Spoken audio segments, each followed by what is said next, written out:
బాబాయ్? ముందుకు రావాల్సింది కదా. ముందే ముందుకొస్తే బేరసారాలు సవ్యంగా సాగవు కదా. బేరసారాలు కాదు బాబాయ్, వ్యాపారం.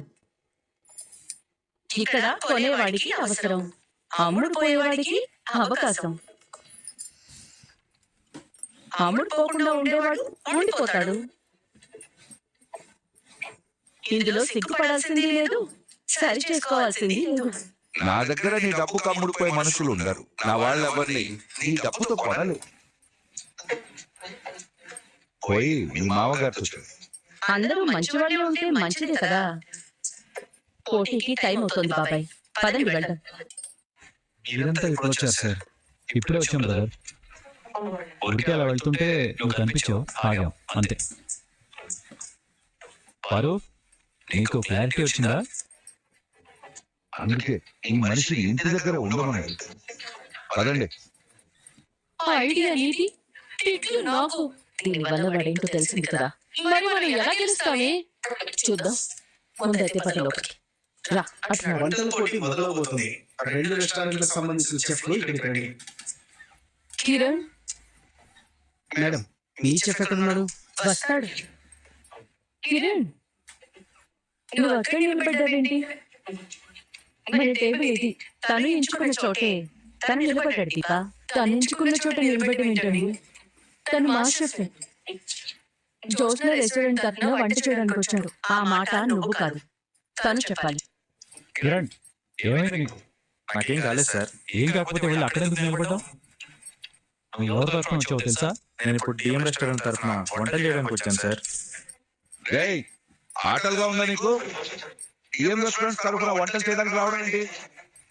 నిన్ను మా తరఫున కదా వంటలు చేయడానికి తీసుకొచ్చావు. నువ్వు మా ఎంప్లాయీ, నీకు జీతం మేము ఇస్తున్నాం. 2 గంటల క్రితమే ఈ రెస్టారెంట్ లో జాబ్ రిజైన్ చేసి మా రెస్టారెంట్ లో జాయిన్ అయ్యాడు. కావాలంటే కంపెనీ మెయిల్ చెక్ చేసుకోండి, డీటెయిల్స్ అని దాంట్లోనే ఉంటాయి. నువ్వు మరీ ఇంత నీతి లేని మనిషి లేదు దక్షిణమూర్తి. మరి ఇంత మోసం రాత్రికి రాత్రి మనుషులు కొనేస్తారు. బాబాయ్, నిజాయితీని నా డబ్బుతో కొనలేనని మీరే చెప్పారు కదా. నా దగ్గర నీ డబ్బు కమ్ముడిపోయే మనుషులు ఉండరు. నా వాళ్ళెవరిని నీ డబ్బుతో కొనలేదు.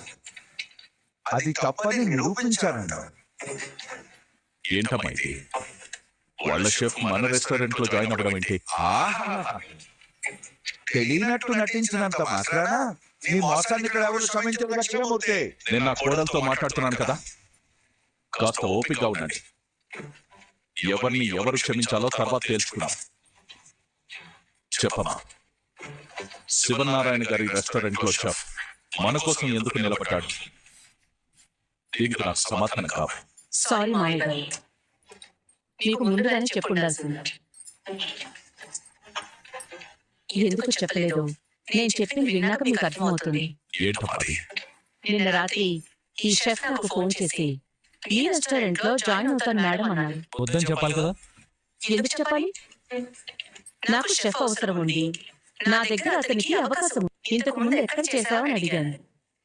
మీ పేరు చెప్పాడు. క్షణం ఆలోచించుకోకుండా తీసుకున్నట్టున్నావు. అన్ని మాట్లాడి తీసుకున్నానండి. ఆ కంపెనీతో నాకు ఏ అగ్రిమెంట్ లేదు. ఏదైనా ప్రాబ్లం ఉంటే అది నేను చూసుకుంటాను మేడం అని చెప్పాడు. మీరు తననే పోటీకి తీసుకొస్తారని నాకేం తెలుసండి? తనైనా చెప్పాలి కదా. అది మీరు నన్ను కాదు, అతన్ని అడగాలి. నన్ను మోసం చేసిన ముఖం చూడటానికే ఇష్టపడదు. ఇంకా వాడితో నాకేంటి పని? నేను చెప్పానా ఈ వాణి మామూలుది కాదని? దెబ్బ అదుసు కదా, మనం చేయాల్సిన పని తను చేసింది. కానీ దీనివల్ల దీప చెడ్డలేదు. నేను చెడ్డదాన్ని చేస్తాగా. మన రెస్టారెంట్ లో బెస్ట్ షెఫ్ ఇతని. ఏ వంటకం ఎలా వండాలో అన్ని తనతో చెప్పాను. కనీసం అప్పుడైనా నాతో చెప్పుండాల్సింది. చెప్పాల్సింది కాదు, నువ్వు తెలుసుకోవాలి. బాధ్యతలు నీకు అప్పగించిన తర్వాత కూడా ఇంత నిర్లక్ష్యంగా ఉంటే ఎలా దీపా? పారు, ఇక్కడ జరిగేదానికి నువ్వు మాట్లాడేదానికి ఏమైనా సంబంధం ఉందా? నమ్మించి మోసం చేసిన నీలాంటి వాడిని మెడ పట్టుకుని బయటికి గెంటేయాలి. ఎందుకు గెంటుతారు? తప్పు చేశాడు కాబట్టి. ఏం జరిగిందో నా కోడలు చెప్పింది. చెప్పింది నిజమని వాడి మౌనం చెప్తుంది. కోడలు చేసిన తప్పుకు ఒత్తాసు పలుకుతున్నావా దక్షిణామూర్తి? నా కోడలు తప్పు చేయదు శివనారాయణ. నీ కింద పనిచేసే వాళ్ళు నీకు చెప్పకుండా మానేశారంటే నువ్వు వాళ్ళని ఎంత బాగా చూసుకుంటావో అర్థమవుతూనే ఉంది. ఈ మాత్రం దానికి నిజాయితీ నీతి అంటూ గొప్పలు చెప్పడం దేనికి? మీరు చేసింది మాత్రం తప్పేనండి. అవతల వాడి తెలివితేటల్ని మన చేతకానితనంతో పోల్చుకున్నప్పుడు వాడు చేసే పనులన్నీ తప్పులుగానే కనపడతాయి. చేసిన తప్పుని సమర్థించుకోవడంలో నీకు నువ్వే సాటి దక్షిణామూర్తి. వ్యాపారంలో ఇలాంటివన్నీ జరుగుతూనే ఉంటాయండి. ఓడిపోయేవాడు మోసం అంటాడు, గెలిచేవాడు లౌక్యం అంటాడు. ఎవరేమన్నా నిజాయితీగా మాత్రం ఒప్పుకుని తీరాలి. ఇక్కడ 2 రెస్టారెంట్లకి పోటీ జరుగుతోంది. మా షెఫ్ రెడీగా ఉన్నాడు. ఇప్పుడు మీ షెఫ్ రావాలి. వాళ్ళ చెప్పని మీరు తీసుకున్నారు కదండి. నువ్వు వాడిలాగానే మాట్లాడుతున్నావేంటి గౌరీ ప్రసాద్? అంటే పోటీ వాయిదా వేద్దామని. పోటీ జరగాలి, అది కూడా ఈ రోజే, ఇప్పుడే జరగాలి. విజేత ఎవరో ఈ రోజే తెలియాలి. టైం స్టార్ట్ అయిందని అనౌన్స్ చేసేశారు, కానీ పోటీదారులకి పోటీలోకి దిగడానికి కావలసిన టైం లేనందున 2 అవకాశాలు ఇస్తారు. 1, పోటీ నుంచి తప్పుకుని ఈఎం రెస్టారెంట్ ని విజేతగా ప్రకటించడం. 2, ఒక 10 మినిట్స్ టైం తీసుకుని మరో వ్యక్తిని పిలిపించుకోవడం. ఈ షెఫ్ ని మొదటి నుంచి సిద్ధం చేశాం. ఇప్పటికిప్పుడంటే ఎవరిని తీసుకొస్తాం, వాళ్ళకి ఏం చెప్తాం? అదంతా మీ ఇష్టం. రెస్టారెంట్ అసోసియేషన్ తరపున మీరు చెప్పండి గౌరీ ప్రసాద్ గారు. అలాగే మేడం. ఎవరు చెప్పాల్సిన అవసరం లేదు. రెండిట్లో ఏ ఆప్షన్ ఎంచుకుంటారు? శివనారాయణ భయపడి ఎప్పుడు వెనకకు వేయడు. మంచిది, మీకు 10 మినిట్స్ టైం ఇస్తున్నాం. ఆలోచించి మీ నిర్ణయం చెప్పండి. గెలుపుని వదిలేస్తారా, గెలుపు కోసం పోరాడతారా? తప్పు చేశాను మాయ గారు. నువ్వు తప్పు చెయ్యవు అని వాడి ముందే చెప్పాను కదమ్మా. కానీ షెఫ్ మన రెస్టారెంట్ లో చేరుతున్నాడన్నమాట నాతో ఒక్క మాట చెప్పాల్సిందమ్మా. సారీ మాయ గారు, అతను చేరతాడని లేదు. వాడి ఇంటికెళ్ళి కొనేసి డబ్బు ఆశ చూపించి మరి మన తరపు నిలబడేలా చేశారు. ఇది మీకు తెలీదు, ఎందుకంటే నాకు కావాల్సింది శివనారాయణ పతనం. దానికోసం నేను ఏమైనా చేస్తాను. నువ్వెప్పుడు ఎలా ప్రవర్తిస్తావో అర్థమై చావట్లేదురా. కూలింగ్ కావాలా? రే, అక్కడ ఏం జరుగుతుందో తెలుసా? మాలిని గారు మన చెఫ్ని కొనేశారు. దీన్ని మరో యాంగిల్లో చెప్పాలి అంటే వీడే అమ్ముడుపోయాడు. ఈ కాంపిటీషన్ ని ఎలా ముందుకు తీసుకెళ్లాలో అర్థం కాక వాళ్ళంతా టెన్షన్ పడుతున్నారు. టెన్షన్ పడితే సమస్యకి పరిష్కారం దొరుకుతుంది అనుకుంటే నేను చాలా టెన్షన్ పడతాను. బట్ అలా జరగదు కదా. రే, పోటీ మొదలవ్వకముందే మనం ఓడిపోయి అదే నీకు అర్థమవుతుందా?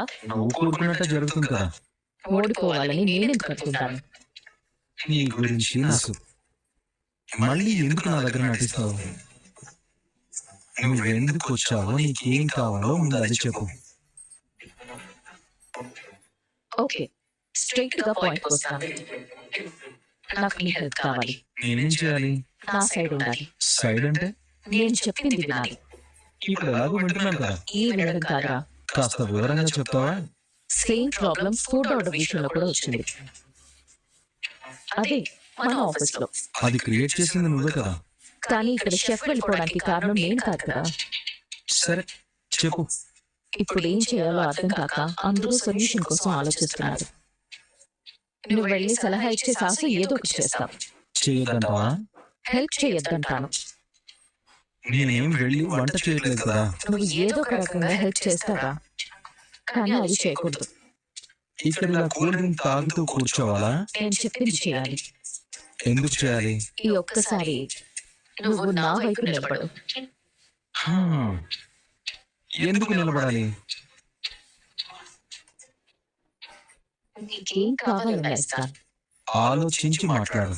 నా గురించి నీకు తెలుసు కదా. అందుకే అడుగుతున్నాను. నీ గురించి కూడా నాకు తెలుసు. అందుకే చెప్తున్నాను. నువ్వు నా వైపు నిలబడి నన్ను గెలిపించు. ఎలా గెలిపించాలి? నువ్వు దీపకి హెల్ప్ చేయకపోతే చాలు. చేయకపోతే ఏమవుతుంది? దీప ఓడిపోతుంది. దానివల్ల నీకు వచ్చే లాభం? మా తాత దీపని నమ్ముతున్నాడు. ఓడిపోతే ఆ నమ్మకం పోతుంది, అంతే కదా? అంతే. నేను మా వదిని ఓడించలేను. నేను ఓడించమని చెప్పట్లేదు. ఈ ఒక్కరోజు నువ్వు నా సైడ్ నిలబడమని చెప్తున్నాను. గెలవడం కోసం వాళ్ళు ఏం చేసుకుంటారో చేసుకో. నువ్వు వాళ్ళకి సపోర్ట్ చేయకుండా ఒకేసా సారీ, నేను ఆ పని చేయలేను. చేస్తే నువ్వేం అడిగినా ఇస్తానని చెప్తున్నాను కదా. నువ్వు నన్ను కూడా కొనాలనుకుంటున్నావా? మాలిని ట్రై చేసింది కదా, మళ్ళీ నేను ఎలా అడుగుతాను? నీ సైడ్ ఉండాలి అంటే నన్ను ఏ విధంగా ట్రీట్ చేస్తావు? ఫ్రెండ్ అనుకో. ఇంకా ఒక ఫ్రెండ్ గానే హెల్ప్ అడుగుతున్నాను అనుకో. ప్రతిసారి నాకు ఏదో ఒక హెల్ప్ చేయడానికి ట్రై చేస్తుంటావు కదా. నేనే వచ్చి నన్ను అడుగుతుంటే ఎందుకు ఆలోచిస్తాను? ఈ ఒక్క రోజే కదా నేను అడిగింది. ఓకే బంగారం, నీ అంతటా నువ్వే వచ్చి హెల్ప్ చేయమని అడుగుతుంటే చేయకుండా నేనేలా ఉంటాను? చేస్తాను. ఈ ఒక్క రోజు నేను నీ సైడే ఉంటాను. నేనేం చెప్తే అదే చేయాలి. అది కుదరదు. మరి నా సైడ్ ఉంటాను అనడంలో అర్థం ఏంటి? నేను మా వదిన దీప కాకుండా నీకు సపోర్ట్ గా ఉంటాను. నీకు సపోర్ట్ గా ఉంటాను అంటే నువ్వేం చెప్తే అది చేస్తానని కాదు, నిన్ను సమర్థిస్తాను అంతే. అర్థమైంది. ఈ మాట మీదే ఉంటావు కదా. నేను తొందరపడి ఎవరికి మాట ఇవ్వను. ఇచ్చాను అంటే ఆ మాట మీదే నిలబడతాను. అడగగానే ఒప్పుకున్నందుకు థ్యాంక్స్. నీ కోసం ఏదైనా చేస్తాను బంగారం. దీంట్లో మోసం లేదు కదా. నువ్వు నన్ను మోసం చేయనంత వరకు నేను నిన్ను మోసం చేయను, అర్థమైందా? పదవట. ఆ, నాకు క్లారిటీ లేదు. ఏంటది? నువ్వు మీ తాతను ఓడించి మీ అత్తని గెలిపించాలనుకుంటున్నావా?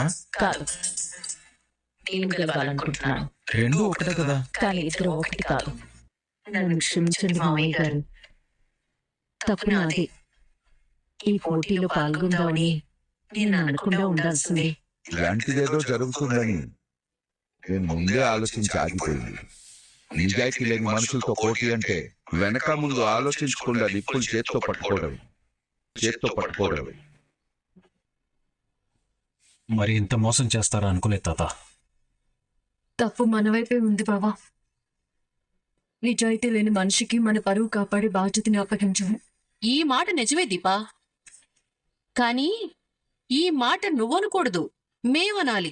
ఎందుకంటే సొంత మనవరాలు ఉండి కూడా బాధ్యత నీకప్పగించారు కదా. పారిజాతం, అవునండి, పోటీలో ఓడిపోతే నేను చచ్చిపోయినట్టే అన్నారు అంటే దక్షిణామూర్తి మీద నేను ఓడిపోయానంటే చచ్చిపోయినట్టే. ఈ పోటీ మీకెంత ముఖ్యమో ఈ డీప్ అర్థం చేసుకోవాలి కదా. వాడు అమ్ముడిపోతే మావిడి మీద పడతావేంటి పారు? మీ గొడవ అపండ్రా. ఇప్పుడు మనకి రెండే దారులున్నాయి. ఒకటి, గెలుపు వాళ్ళకి వదిలేసి వెళ్ళిపోవాలి. రెండు, పోటీకి దిగాలి. వదిలేసిపోయే ప్రసక్తే లేదత్తా. మరి ఎలా గెలుస్తాం? ఎలా గెలుస్తామో సీఈఓ గారిని అడగండి. ఎక్కడైనా ఆప్షన్గా ఇద్దరినో ముగ్గురునో పెట్టుకుంటారు. కానీ మేడం గారు ఒకే ఒక్కరిని పెట్టారు. ఓడిపోతే పోయేదే ఉంది. అందుకే ధీమాగా ఉంది. మీరు కాస్త ఆగుతారా? పోనీ ఏం చేయాలో నువ్వు చెప్పు బావా. ఓడిపోయామని ఒప్పుకోవడం తప్ప ఈ పోటీలో నిలబడి గెలిచే దారేదన్నా ఉందా? వాడు మామూలోడు కాదు, మా రెస్టారెంట్లో బెస్ట్ చెఫ్. వాడు వంట చేస్తే మనం ఖచ్చితంగా గెలుస్తామని దీప బానిసలకి ఏం వంటలు చేయాలో ముందుగా ప్రాక్టీస్ చేయించింది. ఇప్పుడు వాడెళ్ళి అట్టు నిలబడ్డాడు. పోనీ వేరే రెస్టారెంట్ లో వంటకాలు చేసే వాళ్ళు ఎవరినైనా పిలిస్తే? అంతగా పోటీ చేసి గెలిచే వాళ్ళు ఎవరైనా ఉంటే వాళ్లే పోటీ చేసేవారు కదా పారిజాతం. అంటే దక్షిణామూర్తి మీద మీరు ఓడిపోయినట్టేనా? దక్షిణామూర్తి ముందు మీరు తల దించుకున్నట్టేనా? తాతయ్య గారు ఓడిపోరు. ఎవరి ముందు తలదించుకోవాల్సిన అవసరం లేదు. తాతయ్య గారు ఓడిపోరు, కుటుంబం అంతా ఓడిపోయినట్టే. పారు, అన్ని నువ్వే మాట్లాడితే ఎలా? మనం గెలవాలంటే మనకు మంచి షెఫ్ కావాలి. ఉన్నారు బ్రదర్. ఎక్కడ? ఇక్కడే. ఎవరు? మేడం జ్యోత్స్న గారు. మేడం జ్యోత్స్న గారే తాతగారి పరువు నిలబెడతారు.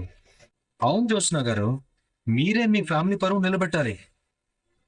అయ్యో, దానికి కాఫీ పెట్టడమే సరిగ్గా రాదే. అవసరమే అన్ని నేర్పిస్తుందండి.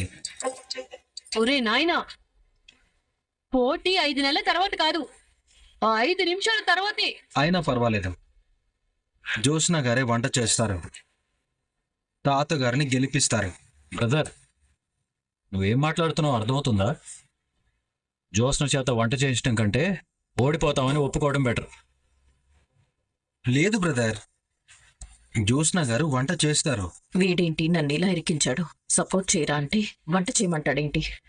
దీన్ని అందరిలో బకరాని చేయడానికే వీడు చేయమంటున్నాడు. సూరజ్, జ్యోత్స్న గురించి నీకేం తెలీదు.